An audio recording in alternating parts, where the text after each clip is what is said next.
I now give the floor to Ms. Kanni Wignaraja. Thank you, Mr. President. Excellencies, I thank the government of the Cooperative Republic of Guyana for convening this important debate. It is an honor to join you on behalf of the United Nations Development Programme. And the conversation could not be more prescient. Global human development has stalled just as violent conflicts have surged to levels not seen in 8 decades. The coincidence is not lost on us, nor is it accidental. It reflects deep vulnerabilities left unattended that have resulted in severe peace and security breakdowns. The 2025 UNDP Human Development Report shows the sharpest global drop in human development in over 2 decades. For the first time in 35 years, progress in human development has slowed so significantly that over half of the world's poorest countries have yet to recover to pre-pandemic levels. This means that over 1 billion people live in acute multidimensional poverty, nearly half in contexts affected by conflict or fragility. And these figures are not just statistics, they are warnings. Every time governance and development falters, and the two are closely interwoven, based on the choices and decisions leaders take vis-à-vis their people, their neighbors, and sometimes countries far from their own borders. When these international and local social contracts fail, conflict gains ground. From Gaza to Myanmar, from Sudan to Afghanistan, it shows that conflict hits GDP fast and drives a deeper level of poverty and despair that is not seen in more usual economic slowdowns. In Myanmar, for example, UNDP's analysis shows that urban poverty in Yangon alone surged from 10% to 43% in just the last few years. IMF's messaging is also clear. Every $1 invested in prevention can save up to $103 in a ballooning conflict-related costs, quell humanitarian needs, and advance on lost economic output. So let me offer 3 priorities for investment that can help break this cycle based on practice on the ground, or at least pause it to allow peace negotiations and interventions to be realized. First, directly protecting the household economy. In fragile settings where peace and security have been shattered, development that goes directly to the local level becomes the first line of people's defense and survival, and their hope for recovery. From these local economies, where livelihoods are restored, water and electricity can flow again, women's businesses in particular reopen, and farmers can trade food, and there is basic finance to allow markets to stay afloat. From this comes the resources to build back broken capabilities and resilience. In Afghanistan, for example, UNDP has supported over 80,000 women entrepreneurs.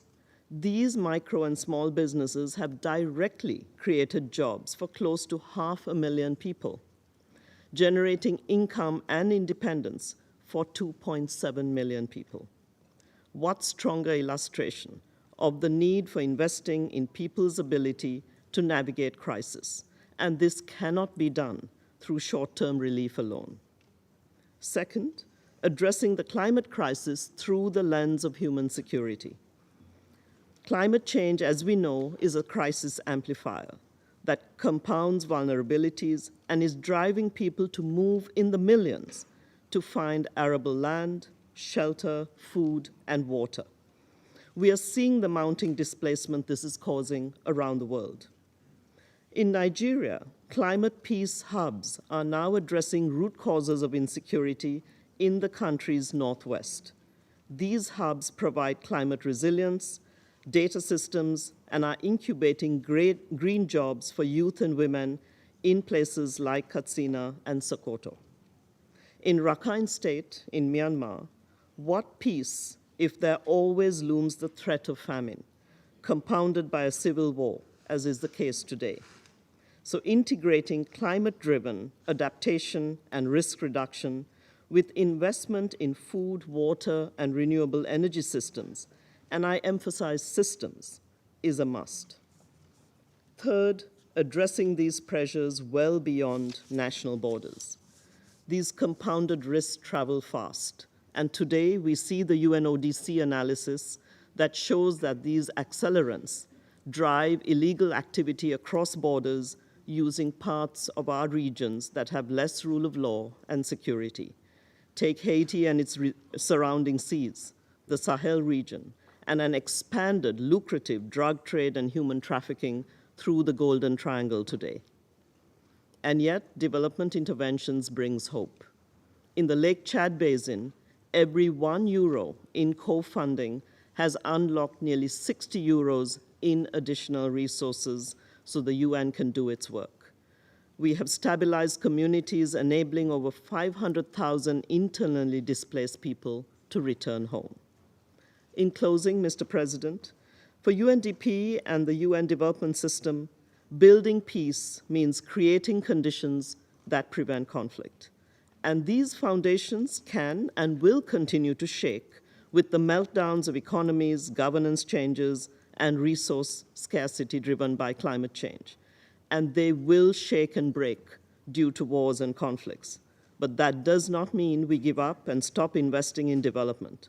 On the contrary, it must remain an ongoing, intentional global project, so to speak, to keep building back people's capabilities, their institutions, that ensure stability and put back human development progress, social cohesion, trust in leadership, and functioning institutions. This is why for agencies like UNDP, annual expenditure, over half of it now goes to fragile and crisis-affected contexts. So we see FFD, as SG said, and the ongoing peace-building architecture review as a timely opportunity to strengthen the role of development actors in addressing the structural causes of conflict and to align efforts across the HDP nexus. So we welcome Guyana's leadership in advancing the climate, peace, and security agenda and reaffirming the need to invest in an inclusive, climate-smart, risk-informed human development, which is to invest in peace and to bring people safely home. I thank Ms. Wignaraja for her briefing.